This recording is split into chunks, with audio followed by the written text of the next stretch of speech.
suatu peraturan memperoleh kekuatan hukum.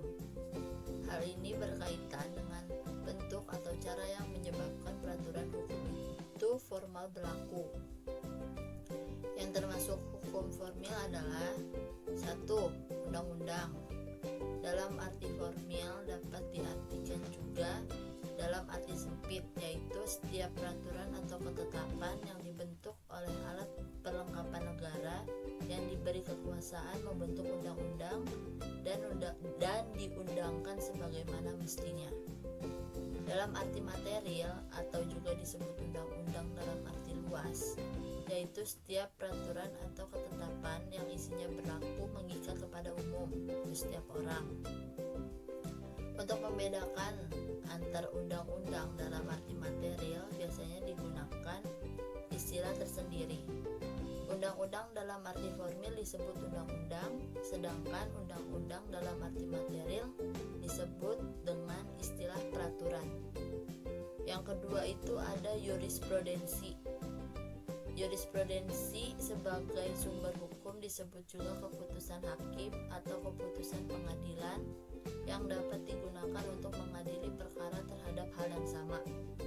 Maka bila mana keputusan hakim terdahulu itu dipandang sudah adil terhadap perkara yang sama, dapat dikenakan keputusan yang sama pula.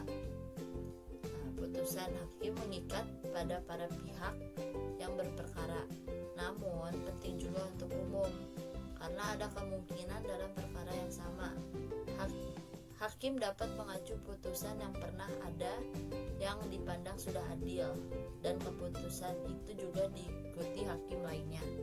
Maka keputusan itu merupakan peradilan yang tetap dan menjadi salah satu sumber hukum. Yang ketiga itu ada traktat. Traktat atau treaty adalah perjanjian antar negara. Traktat itu ada dua macam. Yang pertama itu ada traktat bilateral, yaitu perjanjian yang dilakukan oleh dua negara. Contohnya, perjanjian yang dilakukan oleh Indonesia dengan Malaysia tentang batas wilayah.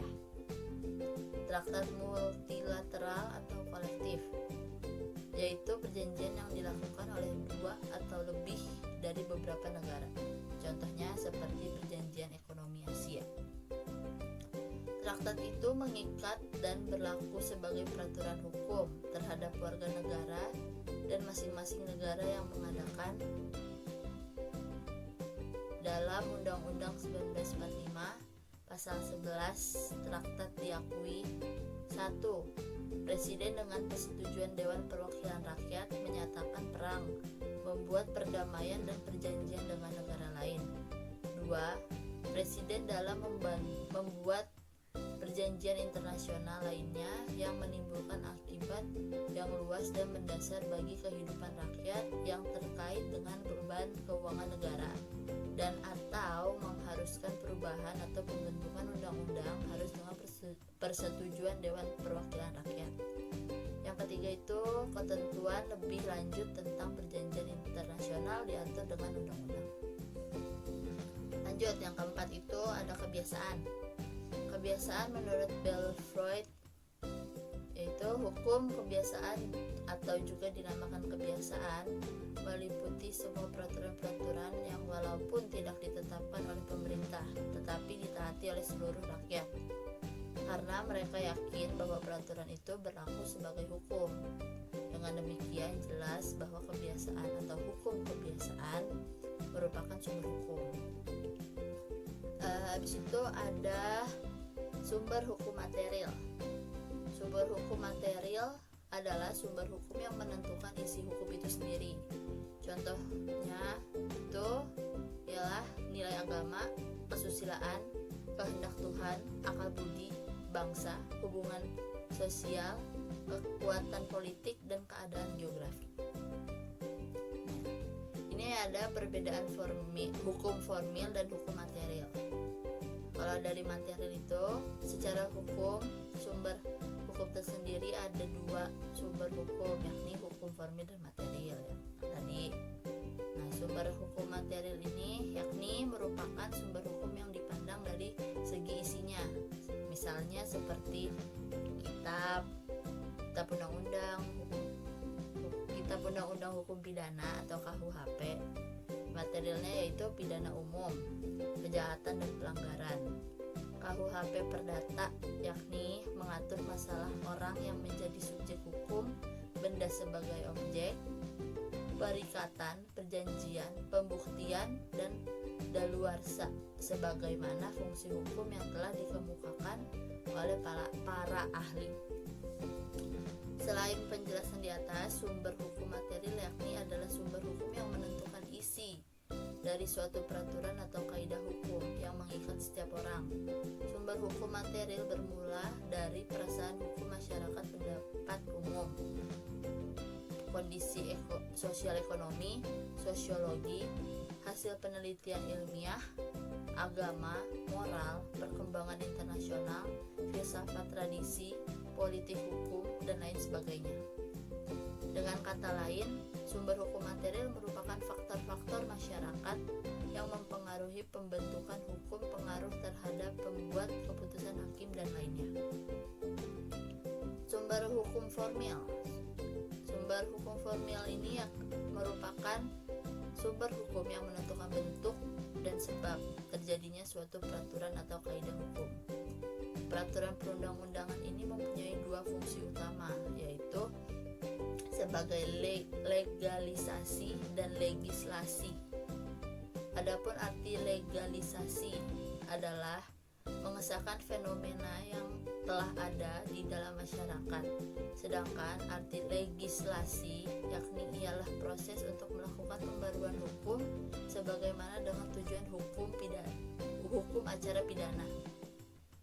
Faktor-faktor yang bisa mempengaruhi proses pembentukan peraturan perundang-undangan ini dibedakan menjadi dua, yakni yang pertama, struktur sosial yang mencakup aspek sebagai dasar eksistensi masyarakat. Misalnya, stratifikasi sosial, kebudayaan, serta kekuasaan, lembaga sosial dan wewenang. Dan yang kedua, sistem nilai-nilai tentang apa yang baik dan apa yang tidak baik, yang mana hal tersebut merupakan pasangan nilai-nilai yang harus diselaraskan. Selain itu, pasangan nilai-nilai inilah yang harus tercermin di dalam peraturan perundang-undangan supaya mempunyai makna komprehensif sebagai asas hukum pidana, antara lain kebebasan dan ketertiban, khusus dan umum, perlindungan dan perbatasan, kebebasan dan ketertiban, dan lain-lain.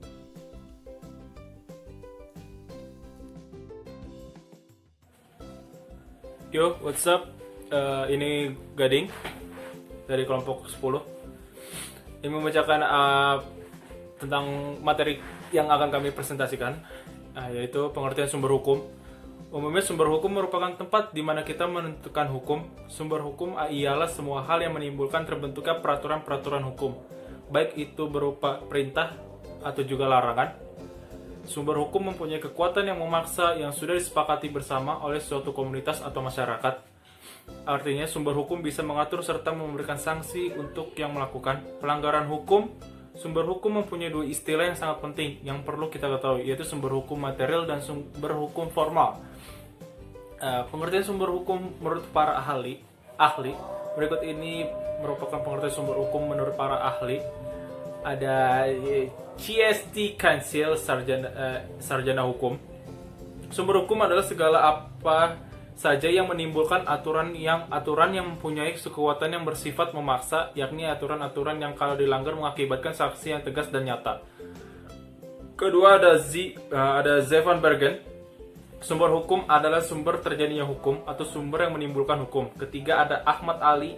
Sumber hukum adalah tempat di mana kita dapat menemukan hukum, namun perlu diketahui pula bahwa ada kalanya sumber hukum juga sekaligus merupakan hukum. Contohnya, putusan hakim. Sumber tertib hukum.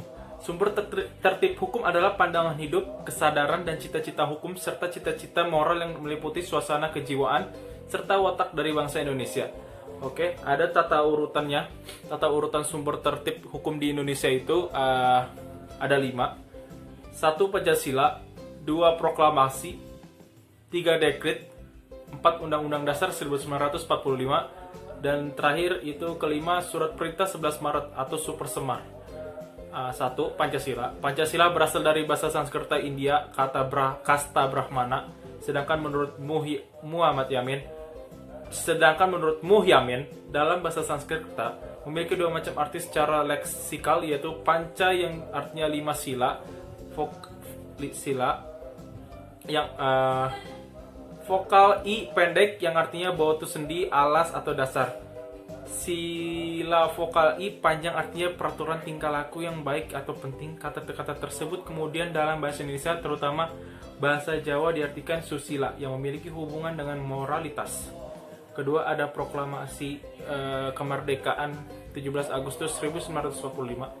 Proklamasi kemerdekaan 17 Agustus 1945 yang diproklamirkan oleh Soekarno dan Muhammad Hatta atas nama bahasa Indonesia, hakikatnya merupakan detik penjebolan tertib hukum kolonial dan sekaligus detik pembangunan tertib hukum nasional. Yang ketiga, ada Dekret Presiden 5 Juli 1959. Dekret Presiden 5 Juli 1959 merupakan sumber bagi berlakunya kembalinya Undang-Undang 1945 dikeluarkan berdasarkan hukum darurat. Isinya itu ada pembubaran konstituante, 2. Pemberlakuan kembali Undang-Undang 45 dan tidak berlakunya Undang-Undang Dasar UUDS 1950, pembentukan MPRS dan DPAS dalam waktu yang sesingkat-singkatnya. 4. Itu ada Undang-Undang Dasar 1945 yang dimaksud dengan Undang-Undang Dasar 1945 adalah keseluruhan naskah yang terdiri dari pembukaan dan pasal-pasal. Pasal 2, aturan tambahan pembukaan terdiri atas 4 alinea yang di dalam alinea keempat terdapat rumusan dari Pancasila, dan pasal Undang-Undang dari Dasar 1945 terdiri dari 20 bab. Bab 1 sampai dengan bab 26. Bab 16 dan 72 pasal 1 sampai dengan pasal 37. Ditambah dengan 3 pasal aturan peralihan dan 2 pasal aturan tambahan. Bab 4 tentang DPA dihapus dalam amandemen keempat, menjelaskan tidak lagi merupakan kesatuan UUD 1945. Pembukaan dan pasal-pasal UUD 1945 merupakan satu kebulatan yang utuh, dengan kata lain merupakan bagian-bagian yang satu sama lain tidak dapat dipisahkan. Yang kelima, yang terakhir, ada Super Semar, Surat Perintah 11 Maret. Surat ini berisi perintah yang menginstruksikan Soeharto selaku Panglima Komando Operasi Keamanan dan Ketertiban atau Pangkopkamtib untuk mengambil segala tindakan yang dianggap perlu untuk mengatasi situasi keamanan yang buruk pada saat itu. Surat Perintah 11 Maret ini adalah versi yang dikeluarkan dari Markas Besar Angkatan Darat yang juga tercatat dalam buku sejarah. Sebagian kalangan sejarawan Indonesia mengatakan bahwa terdapat berbagai versi Super Semar, sehingga masih ditelusuri naskah Super Semar yang dikeluarkan oleh Presiden Soekarno di Istana Bogor. Terima kasih, saya Gading Edward.